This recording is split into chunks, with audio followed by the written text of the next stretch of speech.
ਕਿਵੇਂ ਲਗਭਗ 3 ਮਹੀਨੇ ਦਾ ਭਗਵੰਤ ਮਾਨ ਦਾ ਜਿਹੜਾ ਕਾਰਜਕਾਲ ਹੈ ਚੀਫ ਮਿਨਿਸਟਰਸ਼ਿਪ ਦਾ ਉਹ ਕਿੰਨਾ ਮਾਰੂ ਹੈ। ਜਦੋਂ ਅਸੀਂ ਕਹਿੰਦੇ ਹਾਹਾਕਾਰ ਮਚ ਰਿਹਾ, ਇਕੱਲਾ এনवायरमेंट ਇਸ਼ੂ ਮੱਤੇਵਾੜਾ ਦਾ ਇਸ਼ੂ ਜਾਂ ਦੂਜਾ ਨਹੀਂ ਹੈ। ਤੁਸੀਂ ਪੰਜਾਬ ਦੇ ਵਿੱਚ ਨੌਜਵਾਨੀ ਨੂੰ ਕਿਵੇਂ ਹਰਾਸ ਕੀਤਾ ਜਾ ਰਿਹਾ ਹੈ। ਕਨਸਟੀਟਿਊਸ਼ਨ ਦੇ ਵਿੱਚ law and order state the subject ਹੈ,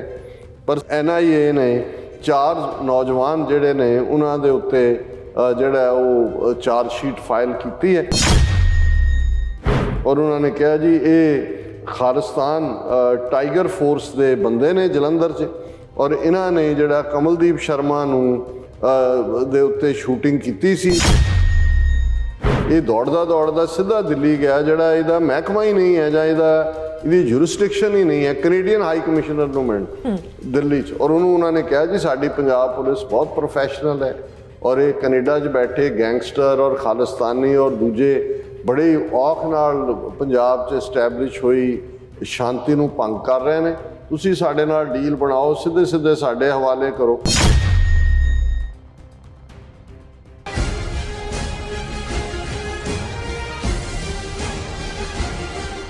viewers welcome back to programme. So viewers ਗੱਲਬਾਤ ਕਰਾਂਗੇ ਕਿ ਪੰਜਾਬ ਵਿੱਚ ਆਮ ਆਦਮੀ ਪਾਰਟੀ ਦੀ ਸਰਕਾਰ ਨੂੰ ਬਣਿਆ ਅਜੇ 3 ਮਹੀਨੇ ਹੋਏ ਨੇ, ਪਰ ਬੜੀ ਤੇਜ਼ੀ ਨਾਲ ਪੰਜਾਬ ਦੀ ਤਬਾਹੀ ਤੇ ਏਜੰਡੇ ਤੇ ਕੰਮ ਜਿਹੜਾ ਕੀਤਾ ਜਾ ਰਿਹਾ ਔਰ ਇੱਕ ਪਾਸੇ ਪੰਜਾਬ ਵਿੱਚ ਹਾਹਾਕਾਰ ਮਚੀ ਹੋਈ ਹੈ ਔਰ ਦੂਸਰੇ ਪਾਸੇ ਪੰਜਾਬ ਦਾ ਗੱਭਰੂ ਮੁੱਖ ਮੰਤਰੀ ਇੱਕ ਵਾਰ ਫਿਰ ਘੋੜੀ ਚੜ੍ਹਨ ਜਾ ਰਿਹਾ। ਸੋ ਇਸ ਬਾਰੇ ਆਪਾਂ ਗੱਲਬਾਤ ਕਰਨ ਜਾ ਰਹੇ ਹਾਂ। ਸੋ ਅਸੀਂ ਚਾਹਾਂਗੇ ਕਿ ਤੁਸੀਂ ਨਾਲ ਇਸੇ ਤਰ੍ਹਾਂ ਬਣੇ ਰਹਿਣਾ, ਦੇਖਣ ਸੁਣ ਲਈ ਐਂਡ ਲਿਖਣ ਲਈ ਤੁਹਾਡਾ ਸਭ ਦਾ ਬਹੁਤ ਧੰਨਵਾਦ ਜੀ। ਡਾਕਟਰ ਸਾਹਿਬ ਕੀ ਕਹਿਣਾ ਚਾਹੋਗੇ?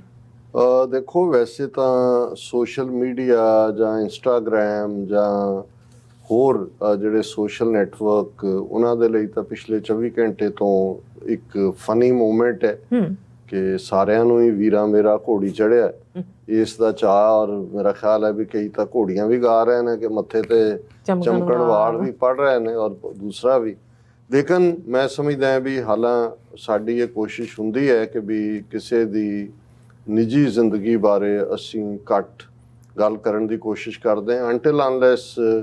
ਉਹ ਸਾਰੇ ਦਾ ਪ੍ਰਭਾਵ ਸਮੁੱਚੇ ਸਮਾਜ ਦੇ ਉੱਤੇ ਜਾਂ ਜਿਹੜੀ ਤੁਹਾਡੀ ਪਰਫਾਰਮੈਂਸ ਹੈ ਉਸ ਨਾਲ ਤੁਹਾਡੀ ਇਸ ਕਿਸਮ ਦੀ ਜ਼ਿੰਦਗੀ ਜੇ ਅਸਰਅੰਦਾਜ਼ ਹੁੰਦੀ ਹੋਏ ਫਿਰ ਗੱਲ ਕਰਨੀ ਬਣਦੀ ਵੀ ਹੈ। ਔਰ ਸਾਡੇ ਬਹੁਤ ਸਾਰੇ ਵਿਊਅਰਸ ਨੇ ਪਿਛਲੇ 24 ਘੰਟਿਆਂ 'ਚ ਮੈਸੇजेस ਔਰ ਦੂਸਰੇ ਦੇ ਕੇ ਵੀ ਕਿਹਾ ਕਿ ਇਸ ਦੇ ਉੱਤੇ ਕਮੈਂਟ ਕਰੋ। ਹੁਣ ਈਵਨ YouTube ਤੇ ਵੀ ਜਿਹੜੇ ਲਾਈਵ ਚੈਟ ਚੱਲ ਰਿਹਾ ਉਹਦੇ 'ਚ ਵੀ ਸਾਡੇ ਇੱਕ ਵੀਰ ਨੇ ਕਿਹਾ ਇਸ ਤੇ ਗੱਲ ਕਰੋ। ਪਰ ਮੈਂ ਸਮਝਦਾ ਵੀ ਇਸ ਨੂੰ ਅਸੀਂ ਸਾਈਡ ਲਾਈਨ ਤੇ ਜ਼ਰੂਰ ਗੱਲ ਕਰਾਂਗੇ। ਪਰ ਜਿਵੇਂ ਅਸੀਂ ਪਿਛਲੇ ਦਿਨਾਂ ਤੋਂ ਹੀ ਲਗਾਤਾਰਤਾ ਨਾਲ ਇਹ ਡਿਸਕਸ ਕਰ ਰਹੇ ਹਾਂ ਕਿ ਕਿਵੇਂ ਲਗਭਗ 3 ਮਹੀਨੇ ਦਾ ਭਗਵੰਤ ਮਾਨ ਦਾ ਜਿਹੜਾ ਕਾਰਜਕਾਲ ਹੈ ਚੀਫ ਮਿਨਿਸਟਰਸ਼ਿਪ ਦਾ ਉਹ ਕਿੰਨਾ ਮਾਰੂ ਹੈ। ਔਰ ਇੱਕ ਤੋਂ ਬਾਅਦ ਇੱਕ ਇਹ ਨਹੀਂ ਕਿ ਕੰਟਰੋਵਰਸੀ ਖੜੀ ਕਰਨਾ, ਕੰਟਰੋਵਰਸੀ ਕੋਈ ਮਾੜੀ ਨਹੀਂ ਹੁੰਦੀ, ਕੰਟਰੋਵਰਸੀ 'ਚੋਂ ਹੈਲਥੀ ਡਿਬੇਟ ਹੁੰਦੀ ਹੈ। ਪਰ ਜਿਵੇਂ ਬਿਲਕੁਲ ਜਿਹੜਾ ਪੰਜਾਬ ਮਾਰੂ ਨੀਤੀਆਂ ਨੂੰ, ਜਿਹਨੂੰ ਕਿ ਇਹ ਤਾਂ ਗੱਲ ਹੁਣ ਕਿਸੇ ਦੇ ਕਹਿਣ ਦੀ ਰਹੀ ਨਹੀਂ ਕਿ ਪੰਜਾਬ ਦਾ ਚੀਫ ਮਿਨਿਸਟਰ ਭਗਵੰਤ ਮਾਨ ਜਿਹੜਾ ਹੈ ਇਸ ਦਾ ਰਿਮੋਟ ਕੇਜਰੀਵਾਲ ਕੋਲ ਹੈ।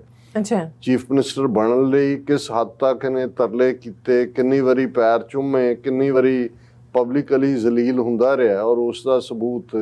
ਸੰਗਰੂਰ ਪਾਰਲੀਮਾਨੀ ਹਲਕੇ ਦੀਆਂ ਵੋਟਾਂ ਵੇਲੇ ਨਜ਼ਰ ਆਇਆ ਜਦੋਂ ਕਿ ਸੈਂਟਰ 'ਚ ਜੀਪ ਦੇ ਭਗਵੰਤ ਮਾਨ ਦੀ ਥਾਂ ਤੇ ਕੇਜਰੀਵਾਲ ਖੜਾ ਜਿਹੜਾ ਕਿ ਲੋਕਾਂ ਦੇ ਇਲੈਕਟਿਡ ਚੀਫ ਮਿਨਿਸਟਰ ਦੀ ਥਾਂ ਸੀ ਸੈਂਟਰ ਔਰ ਉਹ ਬਾਂਦਰ ਦੀ ਤਰ੍ਹਾਂ ਉਹਦੇ ਨਾਲ ਲਟਕ ਰਿਹਾ। ਮਿਨਿਸਟਰ ਕਿਵੇਂ ਬਣਾਉਣੇ ਨੇ ਪਹਿਲੀ ਸਟੇਜ 'ਤੇ ਕਿਸ ਕਿਸਮ ਦੇ ਲੋਕ ਔਰ ਜਿਨ੍ਹਾਂ 'ਚ ਮਾੜੀ ਮੋਟੀ ਕੋਈ ਗੈਰਤ ਵਿਦਨ ਪਾਰਟੀ ਦੇ ਵੀ ਉਹਨਾਂ ਦੇ ਜਿਹੜਾ ਘੱਟੋ ਘੱਟ ਆਵਾਜ਼ ਚੁੱਕਣ ਦੀ ਸਮਰੱਥਾ ਰੱਖਦੇ ਸੀ ਉਹਨਾਂ ਨੂੰ ਬਿਲਕੁਲ ਸਾਈਡ ਲਾਈਨ ਕੀਤਾ। ਕਿਵੇਂ ਰਾਜ ਸਭਾ ਦੇ ਜਿਹੜੀਆਂ ਸੀਟਾਂ ਵੇਚੀਆਂ ਔਰ ਹਿੰਦੂ ਤਵੀ ਜਿਹੜੇ ਨੇ ਉਹ ਲਿਆ ਕੇ ਵਿੱਚ ਬਿਠਾਏ ਔਰ ਕਿਸ ਅੰਦਾਜ਼ ਦੇ ਵਿੱਚ ਜੇ ਅਸੀਂ ਤਬਾਹੀ ਦੀ ਗੱਲ ਕਰੀਏ ਅੱਜ ਕੱਲ੍ਹ ਸਾਡੇ ਮੀਡੀਆ 'ਚ ਵੀ ਔਰ ਪਬਲਿਕਲੀ ਵੀ ਮੱਤੇਵਾੜਾ ਜਿਹੜਾ ਇੱਕ ਰਿਜ਼ਰਵ ਜਿਸ ਨੂੰ ਲੈ ਕੇ ਕਿਵੇਂ ਇਹਦਾ ਸਟੈਂਡ ਵੱਖਰਾ ਸੀ। ਹੁਣ ਇਹਨੇ ਕੀ ਡੀਲ ਬਣਾਈ ਹੈ ਇਹ ਵੱਡੇ ਕਾਰਖਾਨੇਦਾਰਾਂ ਨਾਲ ਜਾਂ ਇਨਵੈਸਟਰਸ ਨਾਲ ਕਿ ਇਸ ਦੇ ਉੱਤੇ ਜਿਹਦੇ 'ਚ ਕਿ ਈਵਨ ਪਬਲਿਕ ਗੈਦਰਿੰਗ 'ਚ ਸਰ ਸਿਮਰਨਜੀਤ ਸਿੰਘ ਮਾਨ ਜਾਂ ਸੁਖਪਾਲ ਸਿੰਘ ਖਹਿਰਾ ਜਾਂ ਆਮ ਜਿਹੜੇ ਐਨਵਾਇਰਨਮੈਂਟਲਿਸਟ ਗਰੁੱਪਸ ਨੇ ਉਹਨਾਂ ਵੱਲੋਂ ਕਾਲ ਦਿੱਤੀ ਗਈ ਹੈ ਕਿ ਭਾਈ ਇਹਨੂੰ ਜਿਹੜਾ ਇਸ ਨੂੰ ਬਚਾਓ ਮੱਤੇਵਾੜਾ ਨੂੰ। ਲੇਕਿਨ ਸਰਕਾਰ ਦੀ ਖਾਮੋਸ਼ੀ ਇਹ ਦੱਸ ਰਹੀ ਹੈ ਕਿ ਆਲਰੇਡੀ ਕੇਜਰੀਵਾਲ ਨੇ ਜਿਹੜੀ ਇਹ ਡੀਲ ਕੋਈ ਕੀਤੀ ਹੋਈ। ਇਸੇ ਤਰ੍ਹਾਂ ਇੰਨੀਆਂ ਚੀਜ਼ਾਂ, ਔਰ ਅਸੀਂ ਦੇਖਦੇ ਹਾਂ, ਕੱਲ ਅਸੀਂ ਜ਼ਿਕਰ ਕੀਤਾ ਸੀ ਕਿ ਕਿਵੇਂ ਪੈਪਸੂ ਰੋਡ ਟਰਾਂਸਪੋਰਟ ਕਾਰਪੋਰੇਸ਼ਨ ਵੱਲੋਂ ਜਿਹੜਾ ਆਰਡਰ ਕੱਢਿਆ ਗਿਆ ਕਿ ਸੰਤ ਭਿੰਡਰਾਂਵਾਲਿਆਂ ਦੀਆਂ ਔਰ ਜਗਤਾਰ ਸਿੰਘ ਹਵਾਰਾ ਦੀਆਂ ਤਸਵੀਰਾਂ ਜਿਹੜੀਆਂ ਨੇ ਉਹ ਲਾਈਆਂ ਜਾਣ ਬੱਸਾਂ ਤੋਂ। ਹੁਣ SYL ਕਨਾਲ ਦਾ ਇਸ਼ੂ ਚੱਲਦੇ ਆ, ਇੱਕ ਪਾਸੇ ਸ਼੍ਰੋਮਣੀ ਗੁਰਦੁਆਰਾ ਪ੍ਰਬੰਧਕ ਕਮੇਟੀ ਫੈਸਲਾ ਲੈ ਰਹੀ ਹੈ ਕਿ ਬਲਵਿੰਦਰ ਸਿੰਘ ਜਟਾਣਾ, ਜਿਨ੍ਹਾਂ ਨੇ ਇਨਫੈਕਟ ਜੇ ਪੰਜਾਬ ਦਾ ਕੋਈ ਅਸਲੀ ਸਪੂਤ ਹੈ, ਔਰ ਚੰਗੀ ਗੱਲ ਹੈ ਕਿ ਭਾਵੇਂ ਸਿੱਧੂ ਮੂਸੇਵਾਲਾ ਇਸ ਦੁਨੀਆ ਤੋਂ ਚਲਾ ਗਿਆ, ਪਰ ਜਾਂਦੇ ਜਾਂਦੇ ਉਹਨੇ ਜਿੱਥੇ ਪੰਜਾਬ ਦੇ ਪਾਣੀਆਂ ਦੇ ਮੁੱਦੇ ਨੂੰ ਲਿਆ ਕੇ ਸੈਂਟਰਲ ਫੋਕਸ 'ਚ ਰੱਖਿਆ, ਉੱਥੇ ਉਹਨਾਂ ਨੇ ਬਲਵਿੰਦਰ ਸਿੰਘ ਜਟਾਣਾ, ਜਿਨ੍ਹਾਂ ਨੇ ਕਿਵੇਂ ਜਿਹੜਾ SYL ਕੈਨਾਲ ਜਿਹੜੀ ਇਹਨਾਂ ਦਾ ਅਕਾਲੀਆਂ ਦਾ ਲੌਂਗੋਵਾਲ, ਰਾਜੀਵ ਲੌਂਗੋਵਾਲ ਸਮਝੌਤੇ ਥੱਲੇ ਵੀ ਮੰਨ ਕੇ ਆਇਆ ਸੀ, ਔਰ ਬਰਨਾੜੇ ਦੀ ਪੰਜਾਬ ਦੇ ਵਿੱਚ ਬਣੀ ਸਰਕਾਰ ਨੇ ਇੱਕੋ ਮੱਧ ਉਸ ਅਕੋਰਡ ਦੀ ਲਾਗੂ ਕੀਤੀ ਸੀ, ਔਰ ਉਹਨਾਂ ਨੇ ਉਹ ਨਹਿਰ ਦੀ ਖੁਦਾਈ ਸ਼ੁਰੂ ਕਰਵਾਈ ਹੋਈ ਸੀ, ਔਰ ਕਿਵੇਂ ਬਲਵਿੰਦਰ ਸਿੰਘ ਜਟਾਣਾ ਔਰ ਉਹਨਾਂ ਦੇ ਸਾਥੀਆਂ ਦੇ ਬਹਾਦਰ ਐਕਸ਼ਨ ਨੇ ਉਸ ਨਹਿਰ ਨੂੰ ਰੋਕਿਆ। ਔਰ ਇਹ ਸਿੱਧੂ ਮੂਸੇਵਾਲਾ ਦੇ ਉਸ ਗੀਤ ਦੀ ਬਦੌਲਤ ਹੈ ਕਿ ਹੁਣ ਸ਼੍ਰੋਮਣੀ ਕਮੇਟੀ ਨੇ ਫੈਸਲਾ ਕੀਤਾ ਹੈ ਕਿ ਸੈਂਟਰਲ ਸਿੱਖ ਅਜਾਇਬ ਘਰ 'ਚ ਭਾਈ ਬਲਵਿੰਦਰ ਸਿੰਘ ਜਟਾਣਾ ਦੀ ਤਸਵੀਰ ਵੀ ਲਾਈ ਜਾਏਗੀ, ਜਿਹੜੇ ਫਿਰ ਬਲਵਿੰਦਰ ਸਿੰਘ ਜਟਾਣਾ ਨੂੰ ਬਾਅਦ ਦੇ ਵਿੱਚ ਉਹਨਾਂ ਨੂੰ ਹੀ ਸ਼ਹੀਦ ਨਹੀਂ ਕੀਤਾ ਗਿਆ। ਸੁਮੇਧ ਸੈਣੀ ਨੇ ਕਿਵੇਂ ਉਹਨਾਂ ਦੀ ਬਿਰਧ ਦਾਦੀ, ਉਹਨਾਂ ਦੇ ਛੋਟੇ ਬੱਚੇ, ਪਰਿਵਾਰ, ਉਹਨਾਂ ਨੂੰ ਜਿਉਂਦੇ ਅੱਗ ਲਾ ਕੇ ਸਾੜਿਆ ਸੀ। ਇਹ ਵੱਖਰੀ ਕਹਾਣੀ ਹੈ ਕਿ ਜਿਸ ਤੋਂ ਉਹਨੇ ਸੁਮੇਧ ਸੈਣੀ ਨੇ ਇਹ ਡਰਟੀ ਕੰਮ ਕਰਵਾਇਆ ਸੀ,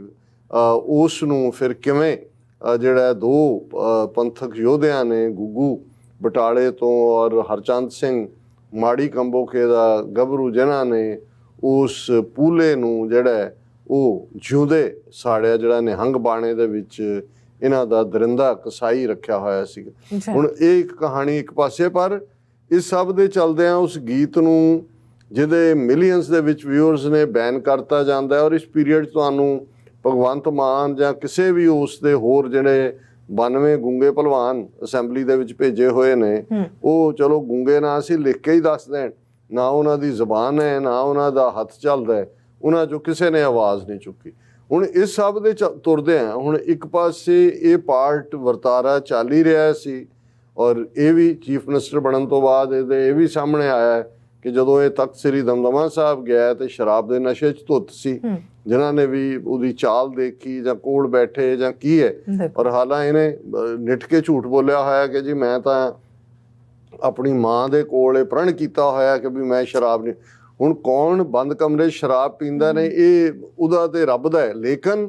ਜਦੋਂ ਤੁਸੀਂ ਪਬਲਿਕ ਡਿਊਟੀ 'ਚ ਹੁੰਦੇ ਹੋ ਔਰ ਤੁਹਾਡੇ ਜ਼ਿੰਮੇ ਸਰਕਾਰੀ ਜਿਹਦੇ 'ਚ ਲੱਖਾਂ ਲੋਕਾਂ ਦੀਆਂ ਜ਼ਿੰਦਗੀਆਂ ਇਨਵੋਲਵ ਨੇ, ਉਸ ਜਿਹਨੂੰ ਤੁਸੀਂ ਗਵਰਨ ਕਰ ਰਹੇ ਹੋ ਸਟੇਟ ਨੂੰ, ਫਿਰ ਲੋਕਾਂ ਦਾ ਪੁੱਛਣਾ ਬਣਦਾ। ਹੁਣ ਉਹੀ ਭਗਵੰਤ ਮਾਨ ਜਿਹੜਾ ਆਪਣੇ 2014 ਦੇ ਉਸ ਚੋਣ ਪੀਰੀਅਡ ਦੇ ਵਿੱਚ, ਜਿਹਦੇ 'ਚ ਉਹਦੀ ਘਰਵਾਲੀ ਵੀ ਉਹਦੇ ਲਈ ਕੈਂਪੇਨ ਕਰ ਰਹੀ ਸੀ, ਉਹਦੇ ਦੋ ਬੱਚੇ ਜਿਨ੍ਹਾਂ ਦੇ ਨਾਂ ਜਿਹੜੇ ਨੇ ਦਿਲਸ਼ਾਨ ਤੇ ਸੀਰਤ, ਉਦੋਂ ਮੀਡੀਆ 'ਚ ਬੜੇ ਉੱਭਰੇ, ਔਰ ਉਸ ਤੋਂ ਬਾਅਦ ਇਹ ਖਬਰ ਆਉਂਦੀ ਹੈ ਕਿ 2015 'ਚ ਭਗਵੰਤ ਮਾਨ ਨੇ ਕਿਹਾ ਜੀ ਮੈਂ ਲੋਕਾਂ ਦੀ ਸੇਵਾ ਦੇ ਚਲਦਿਆਂ ਆਪਣਾ ਪਰਿਵਾਰਕ ਜੀਵਨ ਕੁਰਬਾਨ ਕਰ ਦਿੱਤਾ ਹੈ ਕਿ ਜੀ ਮੈਂ ਡਾਈਵੋਰਸ ਮੇਰਾ ਹੋ ਗਿਆ, ਕਿਉਂਕਿ ਮੈਂ ਜਿਹੜਾ ਪਬਲਿਕ ਲਾਈਫ ਦੇ ਵਿੱਚ ਸੇਵਾ ਕਰਨਾ ਚਾਹੁੰਦਾ ਹੈ, ਔਰ ਉਹ ਇਹ ਮੇਰਾ ਗ੍ਰਸਤੀ ਜੀਵਨ ਰੁਕਾਵਟ ਬਣ ਰਿਹਾ। ਪਰ ਜਦੋਂ ਇਹ 3 ਮਹੀਨੇ ਪਹਿਲਾਂ ਸਹੁੰ ਚੁੱਕ ਵੇਲੇ ਆਉਂਦਾ, ਅਚਾਨਕ ਉਹਦੇ ਬੱਚੇ ਵੀ ਅਪੀਅਰ ਹੋ ਜਾਂਦੇ ਨੇ ਉੱਥੇ, ਔਰ ਉਹਨਾਂ ਦੇ ਨਾਲ ਕਮਾਂਡੋ ਗੱਡੀਆਂ ਅੱਗੇ ਪਿੱਛੇ, ਉਹਨਾਂ ਦੇ ਇੰਟਰਵਿਊ ਦੂਜੇ ਚੱਲ ਰਹੇ ਨੇ। ਔਰ ਮੈਨੂੰ ਜੈਨੂਇਨਲੀ ਜਦੋਂ ਅਸੀਂ ਕਿਤੇ ਵੀ ਕੋਈ ਘਰ ਟੁੱਟਦਾ ਹੈ, ਉਹਦੇ ਲਈ ਬੱਚੇ ਸਫਰ ਕਰਦੇ ਨੇ, ਔਰ ਅਸੀਂ ਇਹ ਸਾਰੇ ਨੂੰ ਅਨੁਭਵ ਕੀਤਾ ਹੋਇਆ ਕਿ ਭਾਈ ਇਹ ਕੀ ਹੁੰਦਾ ਹੈ, ਤੇ ਮੈਨੂੰ ਵੀ ਚੰਗਾ ਲੱਗਾ ਇੱਕ ਗੱਲੋਂ। ਮੈਂ ਕਿਹਾ ਵੀ ਚਲੋ ਜੇ ਇਸ ਬਹਾਨੇ ਨਾਲ ਇਹਨਾਂ ਦੀ ਟੁੱਟਾ ਵਿਆਹ ਜੁੜ ਜਾਏ, ਘੱਟੋ ਘੱਟ ਬੱਚਿਆਂ ਨੂੰ ਮਾਪਿਓ, ਪਰ ਇਹ ਤਾਂ ਪਤਾ ਹੀ ਨਹੀਂ ਸੀ ਕਿ ਬਈ, ਔਰ ਉਹਦੀ ਵਾਈਫ ਨੇ ਤਾਂ ਜ਼ਬਾਨ ਨਹੀਂ ਖੋਲੀ ਕਿ ਭਾਈ ਇਹ ਸੈਪਰੇਸ਼ਨ ਕਿਉਂ ਹੋਈ। ਹੁਣ ਜਦੋਂ ਕਿ ਅਚਾਨਕ 24 ਘੰਟੇ ਪਹਿਲਾਂ ਇਹ ਖਬਰ ਮੀਡੀਆ ਤੇ ਆਉਂਦੀ ਹੈ ਕਿ ਜੀ ਇਹ ਜਿਹੜੇ 48 ਸਾਲਾ ਭਗਵੰਤ ਮਾਨ 29 ਸਾਲਾ ਗੁਰਪ੍ਰੀਤ ਕੌਰ ਦੇ ਨਾਲ, ਜਿਹਨੇ MBBS ਜਸਟ ਕੰਪਲੀਟ ਕੀਤੀ ਹੈ 2018 'ਚ, ਵਿਆਹ ਕਰਾ ਰਿਹਾ, ਤੇ ਫਿਰ ਬਹੁਤਿਆਂ ਨੂੰ ਇਹ ਕਹਾਣੀ ਵੀ ਸਮਝ ਆ ਗਈ ਕਿ ਭਾਈ ਇਹ ਡਾਈਵੋਰਸ ਦਾ ਕਾਰਨ ਕੀ ਹੋਏਗਾ, ਕਿਉਂਕਿ ਇਸ ਕਿਸਮ ਦੀ ਗੱਲ ਕੋਈ ਓਵਰਨਾਈਟ ਤਾਂ ਨਹੀਂ ਹੁੰਦੀ, ਨਾਲੇ ਇਹ ਇਸ ਉਮਰ 'ਚ ਔਰ ਸ਼ਰਾਬੀ ਕਿਸਮ ਦਾ ਬੰਦਾ, ਸੋ ਜ਼ਾਹਰ ਹੈ ਵੀ ਇਹ ਵੀ ਇੱਕ ਪਾਰਟ। ਪਰ ਅਸੀਂ ਇਸ ਦਾ ਜ਼ਿਕਰ ਇਸ ਲਈ ਕਰ ਰਹੇ ਹਾਂ ਕਿ ਭਾਈ ਇੱਕ ਪਾਰਟ ਮੈਂ ਕੱਲ੍ਹ ਹੀ ਕਿਸੇ ਦੀ ਗੁਫ਼ਤਗੂ ਸੁਣ ਰਿਹਾ ਸੀ, ਉਹਨਾਂ ਨੇ ਕਿਹਾ ਵੀ ਜਿਹੜਾ ਤੁਰਕ ਜ਼ੀਨ ਤੋਂ ਕਾਲੀਨ ਦੇ ਉੱਤੇ ਬੈਠ ਜਾਂਦਾ ਹੈ ਉਹਨੂੰ ਤੁਰਕ ਨਹੀਂ ਕਿਹਾ ਜਾਂਦਾ, ਤੁਰਕ ਨਹੀਂ ਮੰਨਿਆ ਜਾ ਸਕਦਾ। ਹੁਣ ਜ਼ੀਨ ਹੁੰਦੀ ਹੈ ਘੋੜੇ ਦੀ ਪਿੱਠ ਜੀ, ਇਹਦਾ ਮਤਲਬ ਹੈ ਕਿ ਵੀ ਤੁਸੀਂ always ready for the fight. ਤੇ ਕਲੀਨ ਹੁੰਦਾ ਹੈ ਜਦੋਂ ਤੁਸੀਂ ਆਰਾਮ ਪ੍ਰਸਤੀ ਚਾਹੁੰਦੇ ਹੋ, ਜ਼ਮੀਨ ਤੇ ਵਿਛਿਆ ਹੋਇਆ ਕਲੀਨ। ਕਿ ਵੀ ਜਿਹੜਾ ਜ਼ੀਨ ਤੋਂ ਕਲੀਨ ਤੇ ਇਸੇ ਲਈ ਜਿਹੜੇ ਤੁਰਕ ਨੇ, ਜਿਹਨਾਂ ਦਾ ਅੱਜ ਮੁਲਕ ਟਰਕੀ ਹੈ, ਕਿਸੇ ਵੇਲੇ ਵੱਡਾ ਇਹਨਾਂ ਦਾ ਐਮਪਾਇਰ ਸੀ, ਆਟੋਮੈਨ ਐਮਪਾਇਰ, ਉਹ ਕਦੇ ਕਿਸੇ ਦੇ ਗੁਲਾਮ ਨਹੀਂ ਹੋਏ। ਕਿਉਂ? ਔਰ ਮੈਂ ਜਦੋਂ ਇਹ ਸੁਣ ਰਿਹਾ ਸੀ ਇਸ ਕਾਮੈਂਟਰੀ ਨੂੰ ਕਿ ਬਈ ਜਿਹੜਾ ਜ਼ੀਨ ਤੋਂ ਕਲੀਨ ਤੇ ਬੈਠ ਜਾਏ ਉਹ ਤੁਰਕ ਨਹੀਂ ਹੁੰਦਾ, ਮੈਂ ਕਿਹਾ ਵੀ ਸਾਡੇ ਤਾਂ ਗੁਰੂ ਸਾਹਿਬ ਦਾ ਆਦੇਸ਼ ਹੀ ਹੈ, ਖਾਲਸਾ ਸੋਏ ਜੋ ਚੜੇ ਤੁਰੰਗ, ਖਾਲਸਾ ਸੋਏ ਜੋ ਕਰੇ ਨਿਤ ਜੰਗ। ਤੁਰੰਗ ਘੋੜੇ ਨੂੰ ਕਹਿੰਦੇ ਨੇ। ਹੁਣ ਔਰ ਜੇ ਇਸੇ ਨੂੰ ਤੁਸੀਂ ਹੋਰ ਦੇਖੋ ਤੇ ਫਿਰ ਨਾਦਰ ਸ਼ਾਹ ਔਰ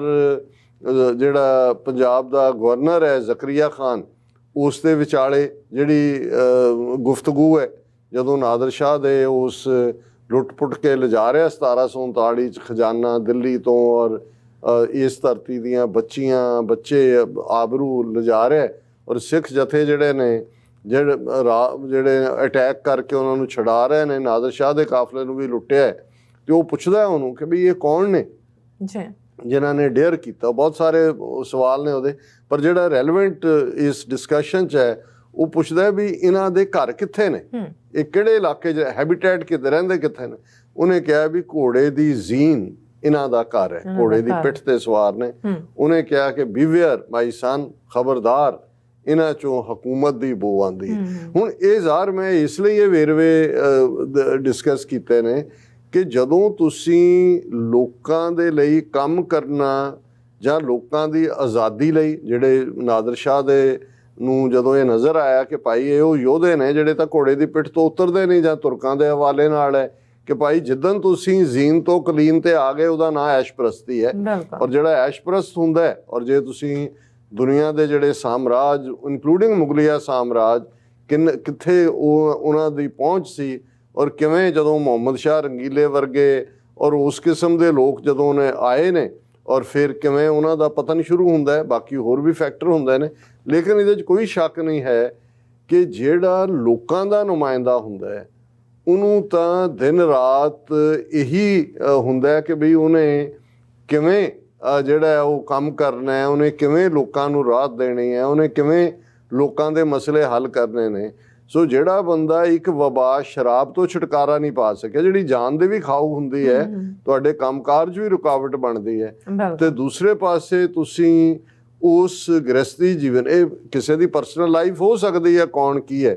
ਪਰ ਤੁਹਾਨੂੰ ਅੰਦਾਜ਼ਾ ਹੋ ਜਾਂਦਾ ਹੈ ਬੰਦੇ ਦੇ اخلاق ਦਾ ਜਾਂ ਬੰਦੇ ਦੇ ਕਰੈਕਟਰ ਦਾ, ਕਿ ਜਿਹਦੇ ਆਪਣੇ ਬੱਚਾ ਬੱਚੀ ਜਵਾਨ ਹੋਣ ਔਰ ਜਿਹਦੇ ਸਾਹਮਣੇ ਇੱਕ ਪਾਸੇ ਚੈਲੰਜ ਲੋਕਾਂ ਦੀ ਸੇਵਾ ਦਾ ਹੋਏ। ਝੂਠ ਤੁਸੀਂ ਲੋਕਾਂ 'ਚ ਮਾਰਿਆ ਹੋਏ, ਦੇਖੋ ਜੀ ਮੈਂ ਤਾਂ ਲੋਕ ਸੇਵਾ ਲਈ ਆਪਣਾ ਪਰਿਵਾਰ ਕੁਰਬਾਨ ਕਰ ਦਿੱਤਾ ਹੈ, ਪਰ ਹੁਣ ਤੁਸੀਂ ਇਹ ਕਹੋਗੇ ਕਿ ਜੀ ਮੈਂ ਲੋਕ ਸੇਵਾ ਲਈ ਆਪਣਾ ਪਰਿਵਾਰ ਫਿਰ ਨਵੇਂ ਸਿਰਿਓਂ ਸ਼ੁਰੂ ਕੀਤਾ। ਔਰ ਠੀਕ ਕਿਹਾ ਉਹਨਾਂ ਨੇ ਕਿਹਾ ਜੀ ਜੋ ਭਗਵੰਤ ਮਾਨ ਨੇ ਕੀਤਾ ਗਲਤ ਨਹੀਂ ਕੀਤਾ, ਉਹਨੇ ਪਰਿਵਰਤਨ ਹੀ ਕਿਹਾ ਸੀ ਵੀ ਪਰਿਵਰਤਨ ਲਿਆਵਾਂਗੇ, ਪਰਿਵਰਤਨ ਤਾਂ ਹੋ ਗਿਆ। ਉਹ ਪਹਿਲਾਂ ਆਪਣੀ ਜ਼ਿੰਦਗੀ 'ਚ ਪਰਿਵਰਤਨ ਲਿਆਏਗਾ, ਫਿਰ ਹੀ ਦੂਸਰੇ ਪਾਸੇ ਕਰੇਗਾ। ਸੋ ਅਸੀਂ ਸਮਝਦੇ ਹਾਂ ਵੀ ਇਹ ਆਪਣੇ ਆਪ ਦੇ ਵਿੱਚ ਇਸ ਗੱਲ ਦਾ ਸਬੂਤ ਹੈ ਕਿ ਭਾਈ ਕਿਸ ਕਿਸਮ ਦਾ ਫਰਾਡ ਪੰਜਾਬ ਦੇ ਲੋਕਾਂ ਨੇ ਆਮ ਆਦਮੀ ਪਾਰਟੀ ਨੂੰ ਮੈਂਡੇਟ ਦੇ ਕੇ ਇਹ ਇੱਕ ਫਰਾਡੀਆ ਜਿਹਾ ਬੰਦਾ ਅੱਗੇ ਲਿਆਂਦਾ। ਔਰ ਇਹ ਜ਼ਾਹਰ ਹੈ ਕਿ ਵੀ ਏਜੰਡਾ ਤਾਂ ਉਹੀ ਚੱਲ ਰਿਹਾ, ਕਿਉਂਕਿ ਜਦੋਂ ਅਸੀਂ ਕਹਿੰਦੇ ਹਾਂ ਹਾਹਾਕਾਰ ਮਚ ਰਿਹਾ, ਇਕੱਲਾ এনवायरमेंट ਇਸ਼ੂ ਮੱਤੇਵਾੜਾ ਦਾ ਇਸ਼ੂ ਜਾਂ ਦੂਜਾ ਨਹੀਂ ਹੈ। ਤੁਸੀਂ ਪੰਜਾਬ ਦੇ ਵਿੱਚ ਨੌਜਵਾਨੀ ਨੂੰ ਕਿਵੇਂ ਹਰਾਸ ਕੀਤਾ ਜਾ ਰਿਹਾ ਹੈ, ਕਿਵੇਂ ਝੂਠੇ ਕੇਸ ਬਣਾਏ ਜਾ ਰਹੇ ਨੇ। ਖਬਰ ਹੈ conspiracy to kill Hindu priest, NIA filed charge sheet against 4 in Mohali special court। ਹੁਣ constitution ਦੇ ਵਿੱਚ law and order state the subject ਹੈ, ਪਰ ਸੈਂਟਰਲ ਗਵਰਨਮੈਂਟ ਜਿਹੜੀ ਆ ਉਹ ਆਪਣੀ NIA ਜਾਂ CBI, ਪਹਿਲਾਂ CBI ਇਸਤੇਮਾਲ ਕਰਦੇ ਸੀ, ਹੁਣ ਤਾਂ ਸਿੱਧਾ ਨੈਸ਼ਨਲ ਸਿਕਿਉਰਿਟੀ ਦਾ ਨਾਂ ਲੈ ਕੇ ਔਰ ਉਹਨਾਂ ਨੇ NIA ਨੇ 4 ਨੌਜਵਾਨ ਜਿਹੜੇ ਨੇ ਉਹਨਾਂ ਦੇ ਉੱਤੇ ਜਿਹੜਾ ਉਹ ਚਾਰਜ ਸ਼ੀਟ ਫਾਈਲ ਕੀਤੀ ਹੈ। ਔਰ ਉਹਨਾਂ ਨੇ ਕਿਹਾ ਜੀ ਇਹ ਖਾਲਿਸਤਾਨ ਟਾਈਗਰ ਫੋਰਸ ਦੇ ਬੰਦੇ ਨੇ ਜਲੰਧਰ 'ਚ, ਔਰ ਇਹਨਾਂ ਨੇ ਜਿਹੜਾ ਕਮਲਦੀਪ ਸ਼ਰਮਾ ਨੂੰ ਦੇ ਉੱਤੇ ਸ਼ੂਟਿੰਗ ਕੀਤੀ ਸੀ ਫਲਾਣੀ ਥਾਂ ਦੇ ਉੱਤੇ, ਔਰ ਕੈਨੇਡਾ ਬੇਸਡ ਅਰਸ਼ਦੀਪ ਸਿੰਘ ਜਿਹੜਾ ਹੈ ਉਹ ਇਹਦਾ ਮਾਸਟਰਮਾਈਂਡ ਹੈ। ਔਰ ਇਹਦੇ ਨਾਲ ਨਾਲ ਉਹਨਾਂ ਨੇ ਅਰਸ਼ਦੀਪ ਸਿੰਘ ਦੇ ਨਾਲ ਨਾਲ ਸਰੀ ਬੇਸਡ ਜਿਹੜਾ ਹੈ ਹਰਦੀਪ ਸਿੰਘ ਨਿੱਜਰ ਜਿਹੜੇ ਸਿੱਖਸ ਫਾਰ ਜਸਟਿਸ ਦੇ ਐਕਟਿਵਿਸਟ ਨੇ, ਉਹਨਾਂ ਦਾ ਨਾਮ ਵੀ ਵਿੱਚ ਘੁਸੇੜਿਆ। ਔਰ ਇਸ ਤਰੀਕੇ ਨਾਲ ਆਉਣ ਵਾਲੇ ਪੀਰੀਅਡ 'ਚ ਉਹਨਾਂ ਨੇ ਇਹਨਾਂ ਨੂੰ ਜਿਹੜਾ ਹੈ ਉਹ ਫਿਰ ਆਲਰੇਡੀ ਤੁਸੀਂ ਭਗਵੰਤ ਮਾਨ ਦੀ ਜਦੋਂ ਅਸੀਂ 3 ਮਹੀਨੇ ਦੀ ਕਾਰਗੁਜ਼ਾਰੀ ਦੇਖਦੇ ਹਾਂ, ਇਹ ਦੌੜਦਾ ਸਿੱਧਾ ਦਿੱਲੀ ਗਿਆ, ਜਿਹੜਾ ਇਹਦਾ ਮਹਿਕਮਾ ਹੀ ਨਹੀਂ ਹੈ ਜਾਂ ਇਹਦੀ ਜੁਰਿਸਡਿਕਸ਼ਨ ਹੀ ਨਹੀਂ ਹੈ, ਕੈਨੇਡੀਅਨ ਹਾਈ ਕਮਿਸ਼ਨਰ ਨੂੰ ਮਿਲਣ ਦਿੱਲੀ 'ਚ। ਔਰ ਉਹਨੂੰ ਉਹਨਾਂ ਨੇ ਕਿਹਾ ਜੀ ਸਾਡੀ ਪੰਜਾਬ ਪੁਲਿਸ ਬਹੁਤ ਪ੍ਰੋਫੈਸ਼ਨਲ ਹੈ, ਔਰ ਇਹ ਕੈਨੇਡਾ 'ਚ ਬੈਠੇ ਗੈਂਗਸਟਰ ਔਰ ਖਾਲਿਸਤਾਨੀ ਔਰ ਦੂਜੇ ਬੜੇ ਔਖ ਨਾਲ ਪੰਜਾਬ 'ਚ ਐਸਟੈਬਲਿਸ਼ ਹੋਈ ਸ਼ਾਂਤੀ ਨੂੰ ਭੰਗ ਕਰ ਰਹੇ ਨੇ, ਤੁਸੀਂ ਸਾਡੇ ਨਾਲ ਡੀਲ ਬਣਾਓ, ਸਿੱਧੇ ਸਾਡੇ ਹਵਾਲੇ ਕਰੋ। ਸੋ ਇਸ ਤੋਂ ਇਹਨਾਂ 3 ਮਹੀਨਿਆਂ ਦੀ ਕਾਰਗੁਜ਼ਾਰੀ ਦਾ ਇੱਕ ਪੱਖ ਇਹ ਹੈ, ਤੇ ਦੂਸਰੇ ਪਾਸੇ ਹੁਣ ਮੱਥੇ ਤੇ ਚਮਕਣ ਵਾਲ ਮੇਰੇ ਬੰਨੜੇ ਦੇ। ਜੀ ਡਾਕਟਰ ਸਾਹਿਬ ਤੁਹਾਡਾ ਬਹੁਤ ਬਹੁਤ ਸ਼ੁਕਰੀਆ। ਸਾਥ ਲੈਣੇ ਬ੍ਰੇਕ। ਵਿਊਅਰਸ ਤੁਸੀਂ ਇਸੇ ਤਰ੍ਹਾਂ ਹੀ ਬਣੇ ਰਹਿਣਾ। ਮਿਲਦੇ ਹਾਂ ਛੋਟੇ ਜਿਹੇ ਬ੍ਰੇਕ ਤੋਂ ਬਾਅਦ।